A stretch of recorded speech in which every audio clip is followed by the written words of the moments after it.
फिर जब इंद्रिय चक्र टूटेगा तो ऊपर नाभि चक्र में समा जाएगा। नाभि चक्र में अग्नि का वास होता, यानी अग्नि ने फिर जल को सुखा दिया। ये नीचे से सिमटाव होता है, नीचे से ऊपर की ओर सिमटाव होता है। फिर जब ये नाभि चक्र टूटेगा तो हृदय चक्र में समा जाएगा। हृदय चक्र में वायु का वास होता, यानी वायु ने अग्नि को अपने में समाहित कर लिया और इस तरह से वायु आकाश में उड़ गई। ये आंखों की पुतलियां पलट जाती हैं, मुंह खुला का खुला रह जाता। महात्मा कहते हैं कि जब यह कर्म कला उपजावे और बुद्धि सुरत की आम दबावे, जब यह जीवात्मा पांचों तत्वों को लांग करके जल पृथ्वी अग्नि वायु आकाश पांचों तत्वों को लांग करके ऊपर आती है तो काल दाढ़ में आम दबानी, और जब ढल के नैनन से पानी, जब काल अपनी दाढ़ में दबाता उस समय नेत्रों से पानी निकलता। इंद्रियां टूट टूट करके सब चकनाचूर हो जाती, सब रिश्ते नातेदार खड़े रह जाएंगे। डॉक्टर वैद्य हकीम सब आपको घेरे रह जाएंगे, लेकिन आप अपनी पीड़ा को अपने मुख से बयान नहीं कर पाओगे। सिर्फ आपके नेत्रों से अश्रु टपकेंगे। हरे यमदूत आते हैं, प्राणों की डोरी को तोड़ देते और जीवात्मा को खींच करके इस शरीर से बाहर कर दिया जाता। और जैसे ही जीवात्मा शरीर से अलग हुई, ये शरीर आपका मिट्टी हो जाता। फिर इस मिट्टी को एक रात अपने घर में कोई रखने को तैयार नहीं होता। खरे आपके कितने भी सगे संबंधी क्यों न, खास नात रिश्तेदार क्यों न, लेकिन एक रात कोई घर में मिट्टी रखने के लिए तैयार नहीं होते। कहते भाई जल्दी करो जल्दी करो, अब इनकी शक्ल देखने में हमको डर लग रहा, जल्दी से बाजार से कपड़ खरीद के लाओ, जल्दी से लकड़ियां खरीद के लाओ, अरे जल्दी से चिता तैयार करो, इनको घर में से जल्दी से उठा ले जाओ, वही शमशान भूमि पर जला देना। ये जो घर में इनके कपड़े लत्ते पड़े हुए, हरे इनके कपड़े लत्ते भी उठा ले जाओ, वही शमशान भूमि पर जला देना। जिस बिस्तर पर ये लेटे रहे, ये बिस्तर भी अशुद्ध हो गया। अब इनकी छुई हुई चीज हमको घर में एक नहीं चाहिए, इसलिए इनका बिस्तर भी उठा ले जाओ, वही शमशान भूमि पर जला देना। लेकिन उसने कोई सोने की अंगूठी पहनी होगी, उसे धीरे से उतार कर जेब में रख लोगे, बस वही एक अशुद्ध नहीं होगा और बाकी सब अशुद्ध हो जाएगा। हरे महात्मा कहते हैं कि भाई कुटुंब परिवार मतलब काम, और बिना धन पास नहीं जाए। ये रिश्ते नातेदार, ये कुटुंब परिवार वाले, ये सब स्वार्थ के संगी साथी। हरे प्रेमी भाई बहनों, आज तुम्हारी जेब में पैसा है तो सब जैसे तैसे तुमसे रिश्तेदारियां कायम कर लेंगे। आज जेब खाली हो जाए तो बेटा बाप को बाप कहने के लिए तैयार नहीं होता। आप रोज कचहरियों में मुकदमों का हाल देखते हो। यदि किसी पिता ने बंटवारा करते समय किसी एक बेटे को 1000 रुपया कम दे दिया या 1 बीघा जमीन कम दे दी, तो बेटा बाप का दुश्मन बन जाता, उसे ले जाकर कचहरियों में खड़ा कर देता। अरे अपना यहाँ क्या है, ये स्वार्थ के संगी साथी, कोई तुमको याद करने वाला नहीं। 13 दिन बाद 13वीं मना दोगे, लड्डू पूरी पकवान बना करके खिला दोगे, फिर जाने वाले को कोई याद नहीं करता। अभी बूढ़े बुजुर्गों से पूछा जाए कि क्या तुमको तुम्हारे माँ बाप की याद आती है? तो कहेंगे भाई नहीं आती। अरे क्यों नहीं आती? तुम्हारे माँ बाप थे, तुमको पाला पोसा बड़ा किया, खुद भूखे रहे होंगे, तुम्हारा पेट पाला होगा, तुमको तुम्हारे माँ बाप की याद क्यों नहीं आती? क्योंकि तुम्हारे सामने तुम्हारे लड़के बच्चे हो गए, तुम्हारे नाती पोता पंती और संती हो गए, इसलिए तुम अपने माँ बाप की यादों को भूल गए और नई यादों में बस गए। ऐसे ही प्रेमी भाई बहनों, एक दिन सब तुमको भी भूल जाएंगे, कोई किसी को याद करने वाला नहीं। ये कहानी तो शमशान भूमि पर समाप्त हो गई। उधर देखो क्या होता, तुम्हारी जीवात्मा को ले जाकर के ऊपर धर्मराज की कचहरी में पेश कर दिया जाएगा। वहां पलक झपकते ही तुम्हारे अच्छे बुरे कर्मों का हिसाब किताब हो जाएगा। धर्मराज तुमको सजा सुना देंगे, ले जाओ इनको फलाने नर्क में डाल दो, क्योंकि मैंने इनको मौका दिया था जब ये माँ के गर्भ में उल्टे लटके हुए थे। उस समय इन्होंने मुझसे प्रार्थना की थी कि हे मालिक, मुझे एक बार मौका दे दो, मुझे एक बार मनुष्य शरीर दे दो, हम भजन करेंगे, भक्ति करेंगे, हम अपनी जीवात्मा का कल्याण करेंगे। तो मैंने इनकी प्रार्थना स्वीकार कर ली और इनको मैंने मनुष्य शरीर दे दिया और कह करके भेजा था कि भाई मनुष्य शरीर ये किराए का मकान है, ये तुम्हारा अपना नहीं है। अगर ये तुम्हारा अपना होता तो हमेशा तुम्हारे पास रहता, ये तुम्हारा अपना नहीं, ये मैंने तुमको कुछ समय के लिए ये किराए का मकान दिया है। हाँ, तुम अपनी जीवात्मा को मेरे किराए के मकान में बैठा करके और मालिक की भक्ति करके अपनी जीवात्मा का कल्याण करा लेना। मैंने कुछ समय के लिए तुम सबको ये किराए का मकान दिया, जब समय पूरा होगा मैं अपने सिपाहियों को भेजूंगा, उस समय पर तुम मेरे मकान को खाली कर देना।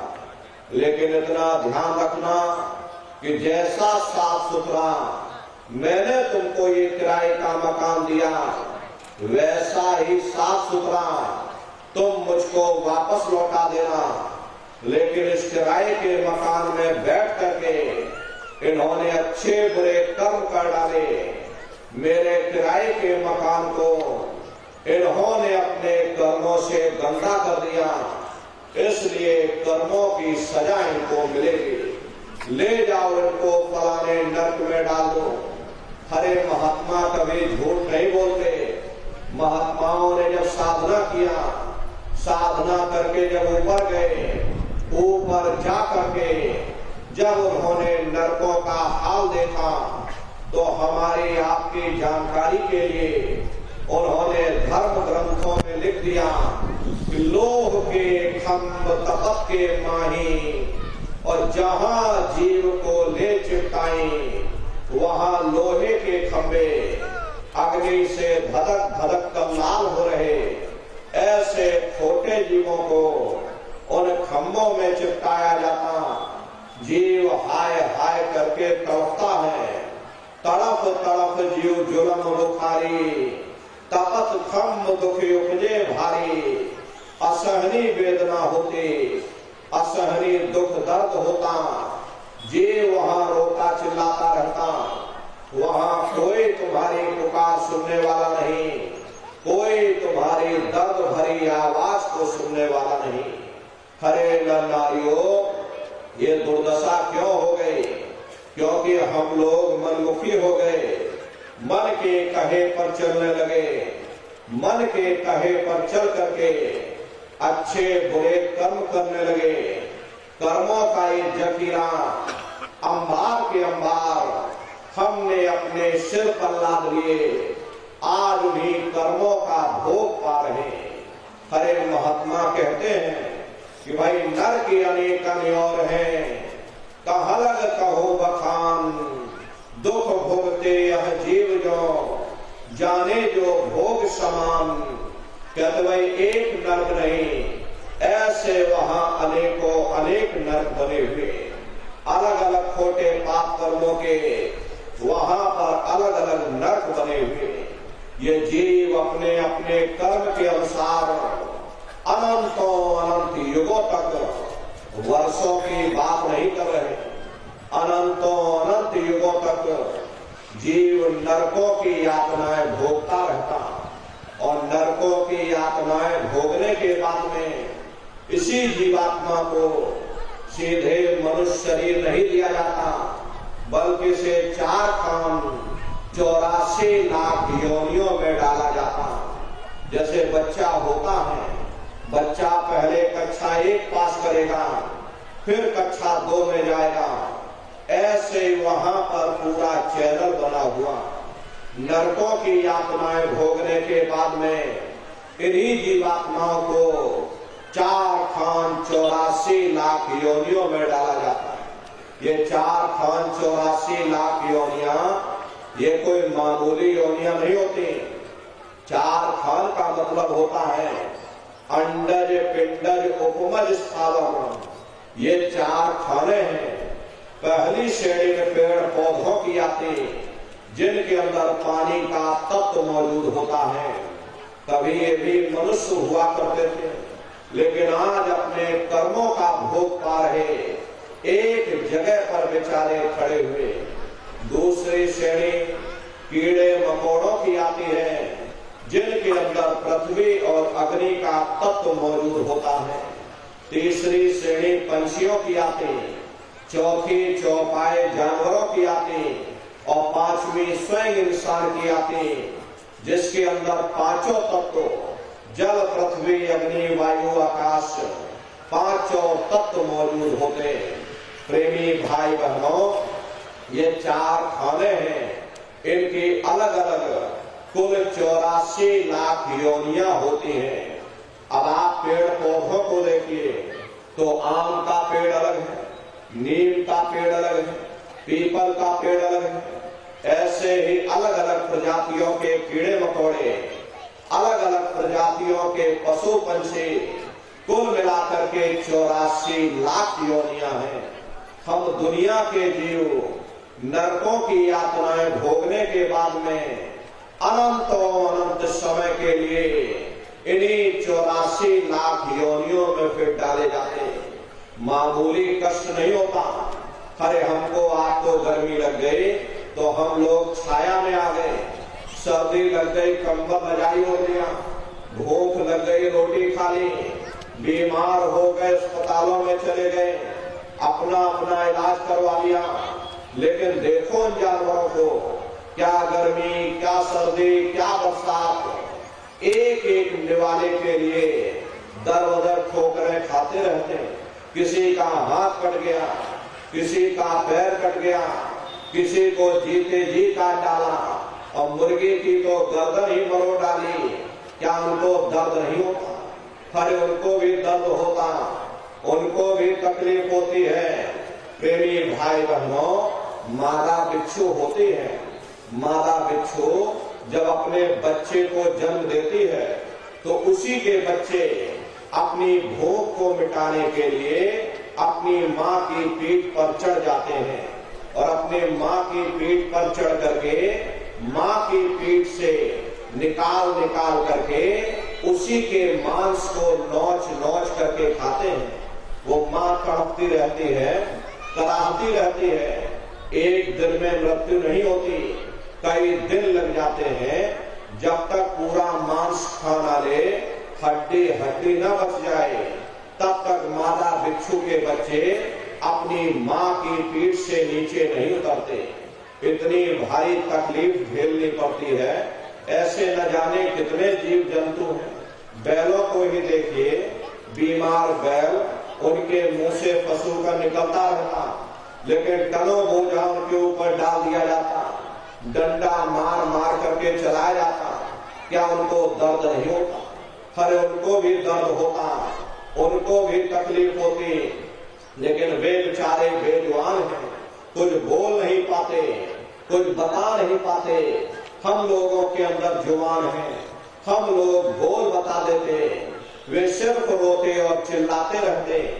अरे कौन उनकी पुकार सुनने वाला, कौन उनकी दर्द भरी आवाज को सुनने वाला, कौन सी अदालत में जाकर के वे बेचारे दरवाजा खटखटाएं, कौन मजिस्ट्रेट उनकी फरियाद को सुनेगा। अरे नारियों, कोई सुनने वाला नहीं।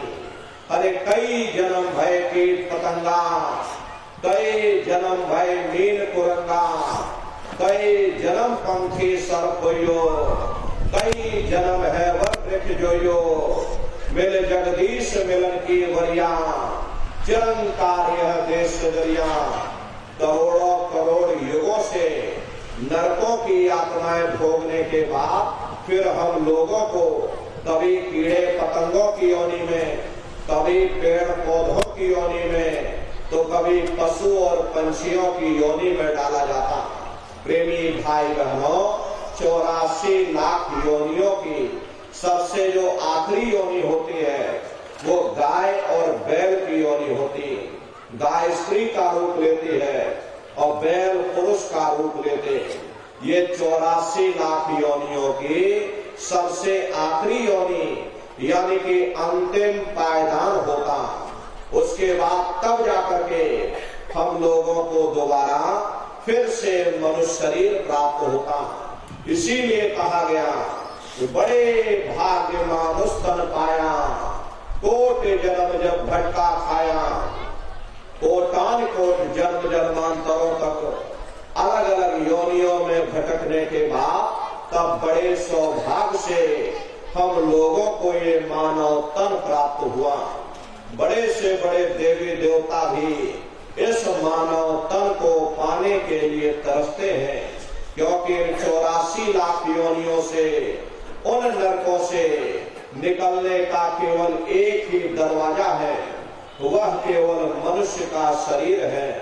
इसी मनुष्य रूपी मंदिर में बैठ करके हम उस परमात्मा की भक्ति कर सकते। इसीलिए संतों महात्माओं ने इस पंच भौतिक शरीर को सच्चा हरि मंदिर कहकर याद किया कि हरि मंदिर यह शरीर है, ज्ञान रतन प्रकट होए, ये असली हरि मंदिर है।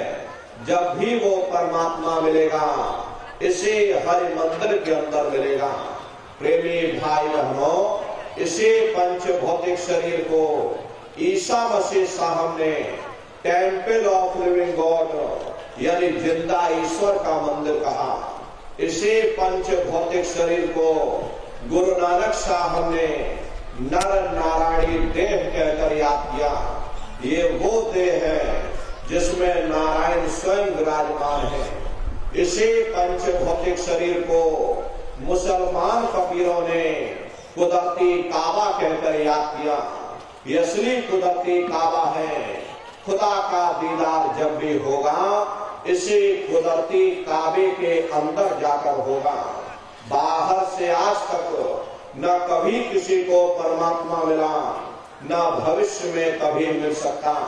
यही कबीर साहब ने लिखा कि जो तिल माही तेल है, जो चकमक में आ तेरा साईं तुझ में, और जाग सके तो जाग। जिस तरह तिल में तेल होता, पत्थर में अग्नि होती, ठीक उसी तरह से वो मालिक हरेक के घट घट में, हरेक के वजूद के अंदर बैठा हुआ।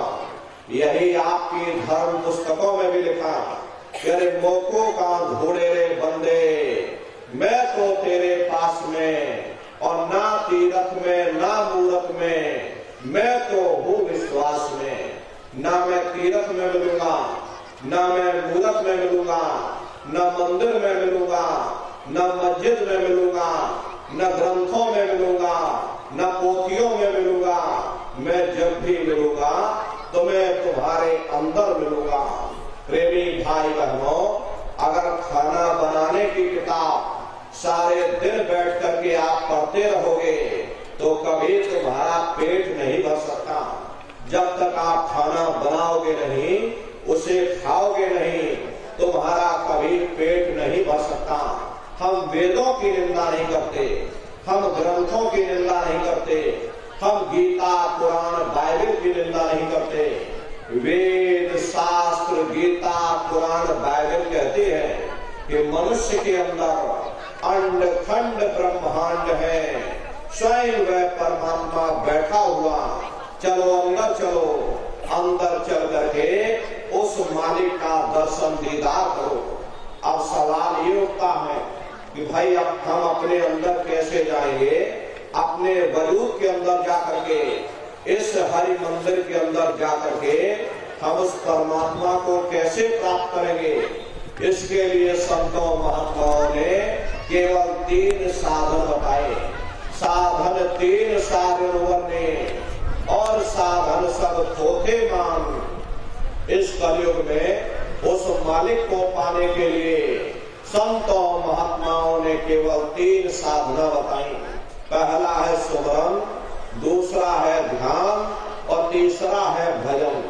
सुमरन कहते हैं उस मालिक को याद करना, ध्यान कहते हैं दृष्टि को एकाग्र करना, और भजन कहते हैं कान में उंगली डाल करके उस शब्द को सुनना, उस नाम को सुनना, उस आवाज को सुनना जो मालिक के घर से आवाज आ रही। प्रेमी भाई बहनों, ये सुरत शब्द नाम योग की साधना है। इस धरती पर सबसे पहले कबीर साहब आए, जिन्होंने सुरत शब्द नाम योग की साधना जारी की। उसके बाद गुरु नानक साहब आए, गुरु नानक साहब ने भी सुरत शब्द नाम योग की साधना जारी की। उसके बाद और भी महात्मा हुए, कबीर, नानक, दादू दरिया, भीखा, रविदास, पलटू, जगजीवन। चित्रकूट में आप चले जाइए, गोस्वामी जी महाराज जिन्होंने रामचरितमानस बनाई, उन्होंने भी सुरत शब्द नाम योग की साधना जारी की। राजस्थान की धरती पर मीराबाई हुई, सहजोबाई हुई, उन्होंने भी उस मालिक को पाया, सुरत शब्द नाम योग की साधना करके पाया। प्रेमी भाई बहनों, ये सुरत शब्द नाम योग की साधना है। इस साधना की 3 क्रियाएं हैं। पहला सुमरन, दूसरा ध्यान और तीसरा भजन। तो कैसे आप लोग सुमरन करोगे, कैसे आप लोग ध्यान करोगे और कैसे आप लोग भजन करोगे, जरा अच्छी तरह समझिएगा और फिर घर पर बैठ करके करिएगा। तो सबसे पहले सुमरन कैसे किया जाएगा। सुमरन करने के लिए एक माला आप लोग ले लेना। ये देखो प्रेमी भाई बहनों, 108 दाने की ये माला है। अपने अपने घरों में बैठ करके बाहर से अपनी आंख को बंद कर देना। दोनों आंखों के मध्य भाग में अपने ध्यान को एकाग्र करके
गुरुर विष्णु गुरुर्देवो महेश्वरः और गुरुर साक्षात परब्रह्म तस्मै श्री गुरुवे नमः।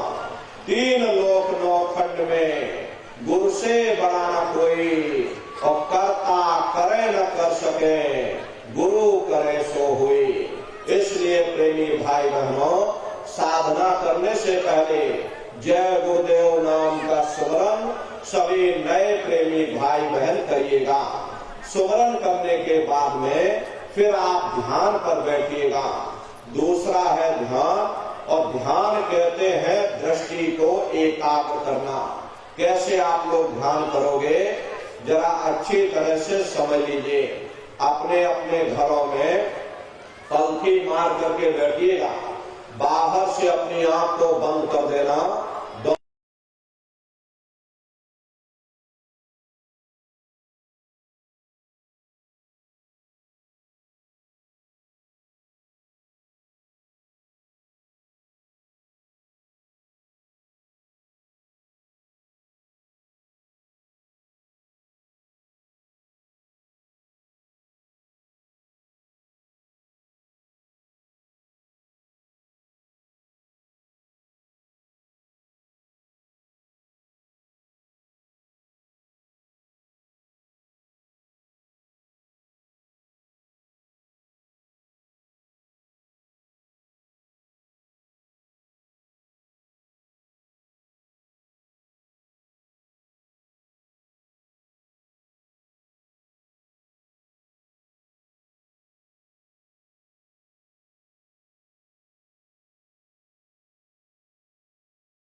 प्रेम का पढ़े सो पंडित हुई।